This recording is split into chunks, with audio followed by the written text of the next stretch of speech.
Bonjour à toutes, bonjour à tous, ici HL de FA. Si vous êtes ici, c'est que vous avez eu automatiquement accès à ma formation concernant le développement de la technique et je vous en félicite. Mais qu'est-ce que vraiment la technique? Parce que c'est bien beau de dire qu'en ce moment tu développes quelque chose, mais si tu ne sais pas ce que tu développes, c'est complètement de l'ordre de l'imbécilité. Donc aujourd'hui, on va poser les bases déjà de ce que c'est la technique. Et ensuite, on verra comment la développer. Je pense que c'est beaucoup plus raisonnable. J'ai entendu des définitions vraiment hilarantes concernant la technique. Moi-même, j'ai été perdu à un moment donné. Il y en a aujourd'hui qui s'amusent à donner une définition de la technique. Mais la technique, sachez que c'est comme une licorne. C'est comme le monstre du Loch Ness, pardon. On en parle beaucoup, mais personne connaît sa véritable identité. Et justement, pour les futés d'entre vous qui ont pu faire des recherches, vous avez vu que certaines personnes, certains scientifiques du sport ont posé pourtant des définitions. Mais par simple oisiveté, on n'est pas parti les chercher, on n'est pas parti les regarder. Et aujourd'hui, il y a des gens qui s'amusent justement à dire tout et son contraire par rapport à la technique. Je regardais une émission la dernière fois par rapport à... Il y avait Éric Zemmour qui critiquait un écrivain qui lui disait... Je pense qu'il parlait de Rabelais. Quand je pense que Rabelais passait une semaine sur un seul adjectif et je vous vois écrire des insanités pareilles, j'ai mal pour lui. Et ben moi c'est pareil.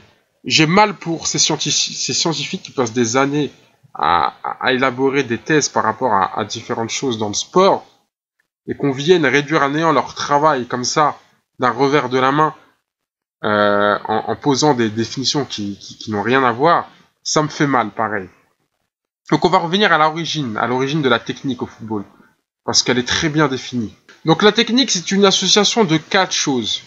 Je pense que vous n'êtes pas des imbéciles, que c'est facile à retenir. 4 choses, je vous demande de retenir 4 choses dans cette formation. La première chose de la technique, le premier critère, c'est le rythme.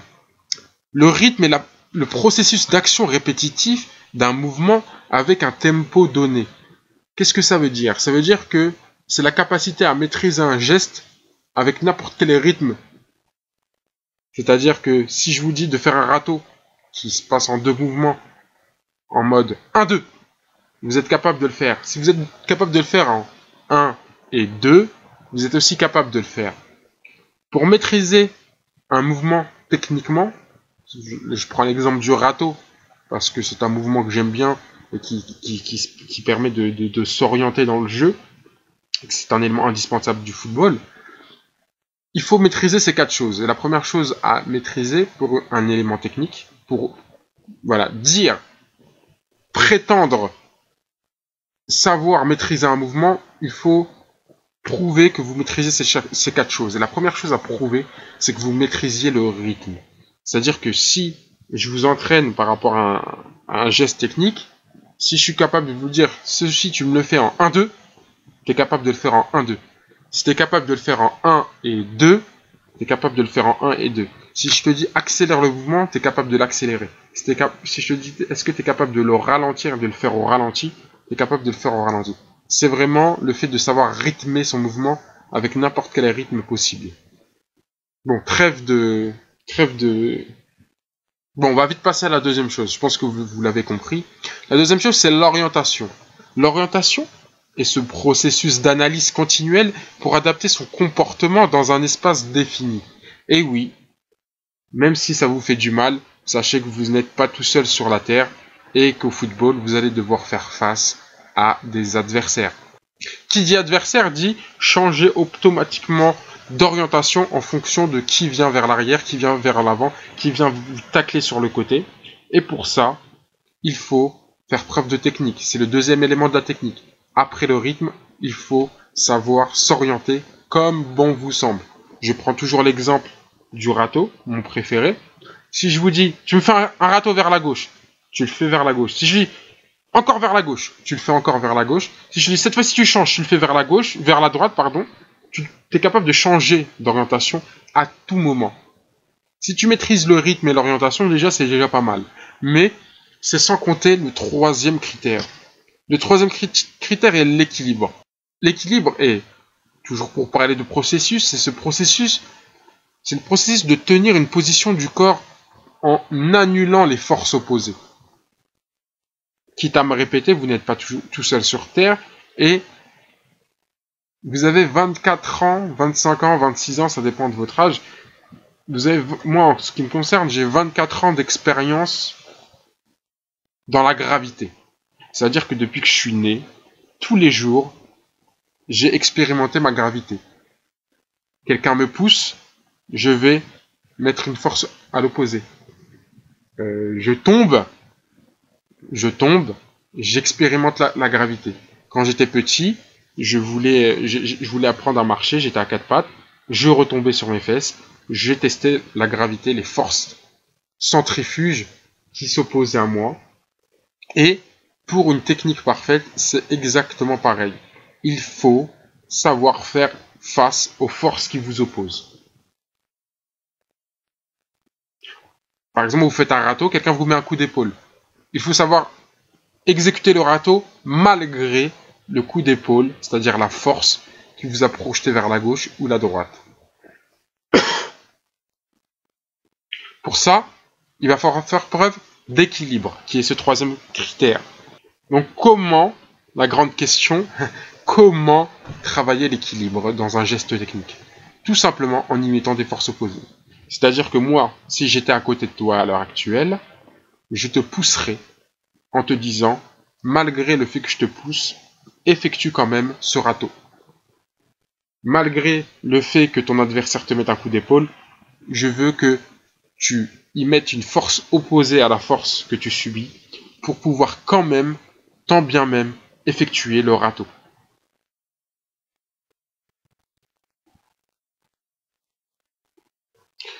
Donc, premier élément, le rythme. Deuxième élément, l'orientation. Troisième élément, l'équilibre. La différence entre l'orientation et l'équilibre, je viens de le dire. L'orientation, c'est pouvoir changer de vision, changer de mouvement à chaque moment.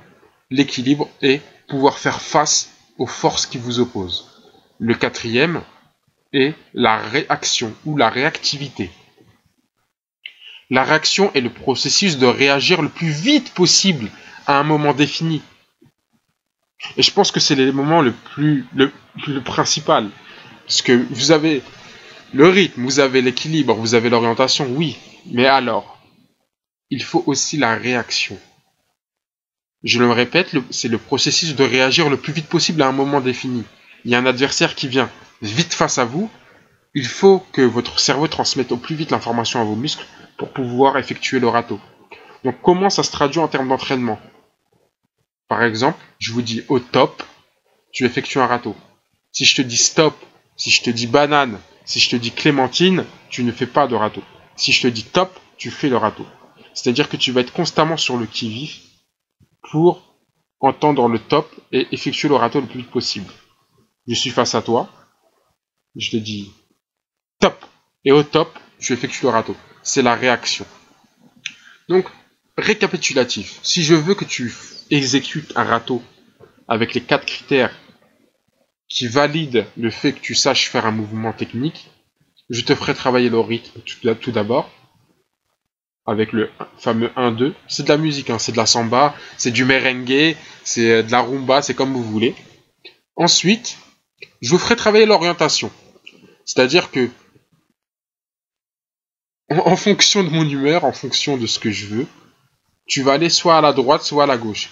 Et tu vas devoir t'orienter au moment où je te le dis. Et sans que ça te déstabilise. Le troisième exercice que je te ferai faire, justement sur le râteau, ça sera au niveau de l'équilibre. J'interviendrai moi-même en te poussant ou en te mettant un coup d'épaule, ou il y aura une autre force qui sera opposée à toi, ça peut être des haltères, du poids qui te pousse vers l'avant, ça peut être un élastique qui t'amène vers l'avant, mais tu devras y mettre une force opposée, c'est-à-dire en arrière, par exemple pour l'élastique, pour pouvoir effectuer ton râteau sans difficulté. Le quatrième exercice, ça sera au niveau de la réaction, comme je viens de le dire. Au coup de sifflet ou au top de départ, il va falloir que tu exécutes le mouvement. Si je te dis un autre nom ou je te fais 2 coups de sifflet d'affilée et que tu le fais quand même, c'est-à-dire que tu n'as pas une réaction suffisante. Il va falloir alors travailler. Donc mon ami, si tu maîtrises sur un geste donné le rythme, l'orientation, l'équilibre et la réaction, là tu pourras crier haut et fort que tu maîtrises ce geste technique. Si ce n'est pas le cas, alors retourne à l'entraînement.